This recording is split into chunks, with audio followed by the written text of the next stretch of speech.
माझा विषय आहे माझा आवडता सण दिवाळी. दिवाळी हा भारतातील सगळ्यात मोठा सण आहे. दिवाळीला दीपावली असेही म्हणतात. दिवाळी हिंदूचा फार मोठा सण आहे. हा सण भारतासह जगभरात आपले हिंदू बांधव मोठ्या आनंदाने व उत्साहाने साजरा करतात. दसऱ्याच्या 20 दिवसानंतर ऑक्टोबर किंवा नोव्हेंबर महिन्यात हा सण येतो. म्हणूनच म्हणतात दिवाळी हा सण मोठा नाही आनंदाला तोटा. दिवाळी हा सण मोठा नाही आनंदाला तोटा. दिवाळीच्या दिवशी प्रभू श्रीराम 14 वर्षाच्या वनवासातून अयोध्येत परत आले होते. अयोध्येतील लोकांनी प्रभू रामचंद्राच्या स्वागतासाठी घरोघरी दिवे लावून आनंदोत्सव साजरा केला होता. ती परंपरा आजही कायम आहे. आजही आपण असत्यावर सत्याचा विजय म्हणून हा दिवस साजरा करतो. घरोघरी आकाशकंदील व दिवे लावून सगळा अंधार दूर करण्याचा प्रयत्न करतो. म्हणूनच मला म्हणावेसे वाटते, मना मना तेजत राही दीप अन आनंद पसरो चहूकडे. मना मना तेजत राही दीप अन आनंद पसरो चहूकडे. अंधार सारून बाजूला प्रकाश पसरो जिकडे तिकडे. अंधार सारून बाजूला प्रकाश पसरो जिकडे तिकडे. दिवाळी हा सण 5 दिवस साजरा केला जातो. या 5 दिवसाचे महत्त्व वेगवेगळे आहे. दिवाळी हा संस्कृत शब्द आहे. याचा अर्थ दिव्यांच्या ओळी. भारतीय कॅलेंडरनुसार हा सण कार्तिक महिन्यात अमावस्येला साजरा केला जातो. दिवाळी हा सण म्हणजे प्रकाशाचा अंधारावर विजय व ज्ञानाचा अज्ञानावर विजय म्हणून प्रतीत होतो. पू म्हणजे पूर्णता आणि पूजा म्हणजे पूर्णतेतून जन्माला आलेली. म्हणूनच पूजा पूर्णतेतून जन्माला आलेली ती पूजा केल्याने परिपूर्णता व संतुष्टी प्राप्त होते. पूजा केल्याने वातावरणात सकारात्मकता वाढविणारे सूक्ष्ममध्ये तयार होतात. दिवाळी संपूर्ण घर स्वच्छ केले जाते व घराची सजावट केली जाते. अंगणात सुंदर रांगोळी काढली जाते. असे म्हणतात की ज्याचे घर स्वच्छ आहे त्याच्या घरी लक्ष्मी माता विराजमान असते.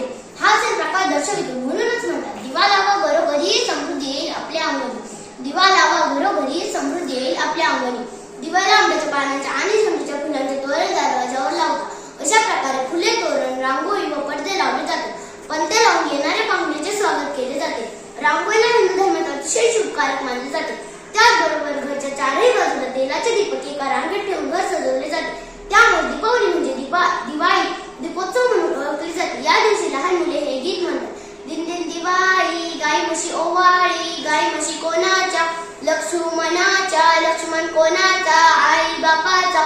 आई बाप कोणाचे देवाचे.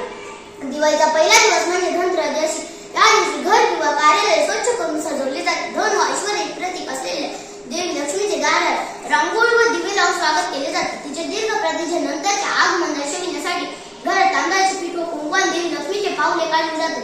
रात्रभर दिव्यांची आरस केली जाते. हा दिवस आयुर्वेदांची देवता धन्वंतरीचे जन्मदिन म्हणून ओळखले जाते. या दिवशी धन्वंतरी देवतेची पूजा करून अभिषेक केला जातो. या देवतेची उपासना करून आपल्या परिवाराच्या स्वास्थ्य आणि समृद्धीची कामना केली जाते.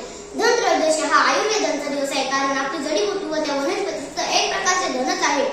असे म्हणतात की या दिवशी मानवतेला अमृताची देण मिळाली होती. या दिवशी मृत्यूदेवता यमाचे पूजन करण्यासाठी रात्रभर दिवे जाळले जातात. म्हणूनच त्याला यमदीपदान असे म्हणतात. आकस्मिक मृत्यूचे भर दूर करण्यासाठी हे पूजन केले जाते. प्राचीन काळी लोक या दिवशी आपले सारे धन देवासमोर आणून ठेवत. सामान्यपणे आपले धन बँकेत लॉकरमध्ये ठेवले जाते, पण प्राचीन काळी लोक या दिवशी आपले सारे धन देवासमोर पसरवून ठेवत आणि समृद्धीचा आनंद घेत असत. केवळ सोने चांदी हे धन नाही, तर आपले ज्ञान हे सुद्धा एक धनच आहे. दिवाळीचा पहिला दिवा लावता दारी सुखाची किरण येते घरी. दिवाळीचा पहिला दिवा लावता दारी सुखाची किरण येते घरी. दिवाळीचा दुसरा दिवस म्हणजे नरक चतुर्दशी. या दिवशी भल्या पहाटे उठून सूर्योदय अगोदर स्नान करतात. नवे कपडे घालून तयार होतात. या दिवशी असुरांचा राजा नरकासुर याने इंद्रावर विजय मिळवला व देवांची माता अदिती तिची सुंदर कर्णकुंडली हिसकावून घेतली व देव आणि संतांच्या 16,000 कन्यांना आपल्या अंत्यपुरात कैदेत ठेवले.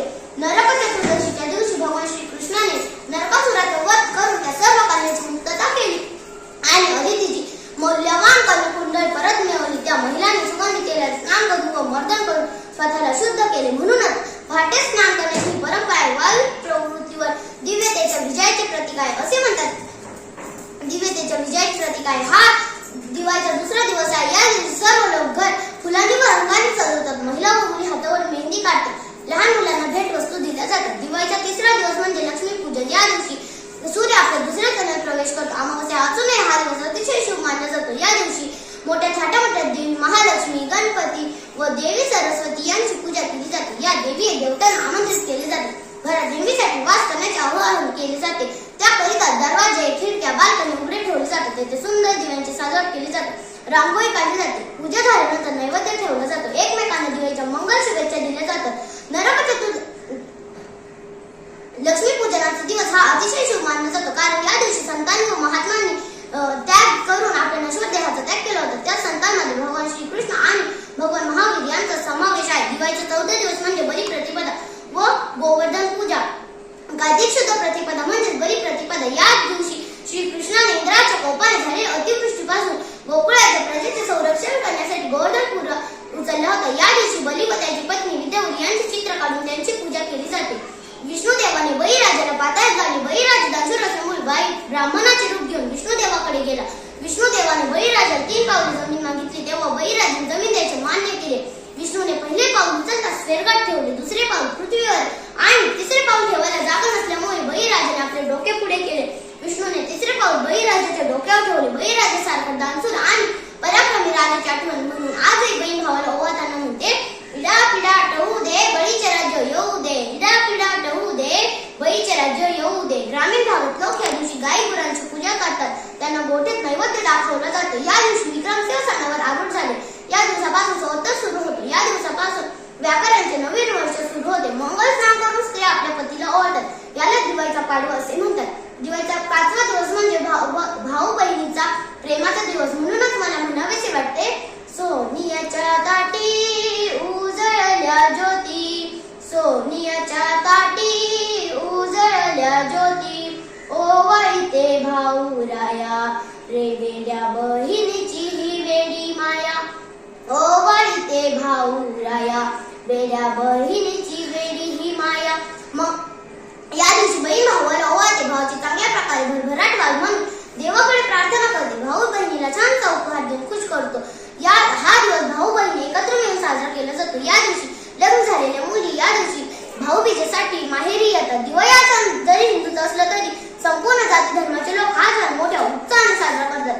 आजच्या काळात प्रदूषण विरहित दिवाळी साजरी केली पाहिजे. ध्वनी प्रदूषण व वायू प्रदूषण टाळण्याचा प्रयत्न केला पाहिजे व पर्यावरणाची हानी होणार नाही याची काळजी घेतली पाहिजे व प्रदूषण विरहित दिवाळी साजरी केली पाहिजे.